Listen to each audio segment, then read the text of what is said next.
New tonight, Governor Kemp has now called a special session for early November to redraw Georgia's congressional, state house, and state senate maps. Now, redistricting is just one of a few measures Governor Kemp plans to address on November 3rd. Now, it sounds like a lot of legal jargon, a lot of legal talk, but Paulo Suro explains how it will impact you and your family.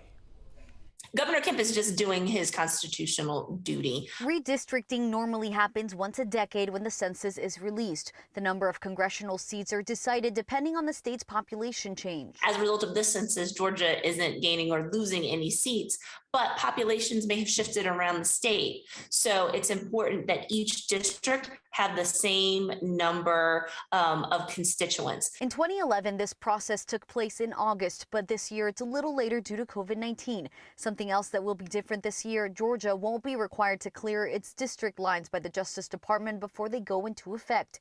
Political analyst Dr. Andrew Gillespie says that was struck down in Shelby County versus Holder in 2013. Even though there is legislation that is pending in Congress right now to reinstate pre-clearance based on more recent formula of states and counties that have had a history of disenfranchising minority voters, that's not in effect right now, which actually doesn't ensure equity. Dr. Gillespie says a lot of eyes will be on North Fulton, Cobb, Gwinnett, and Forsyth counties. I think people are really going to be paying attention to seats that became competitive in the last few years, because that's been the place where we've seen Republicans be challenged and where we've seen Democrats make some gains. She wants to encourage voters to express their opinions on how lines should be drawn by joining advocacy groups that propose their district lines. The session will also address an amendment to the state tax code and ratify executive orders issued by Governor Kemp earlier this year regarding fuel taxes.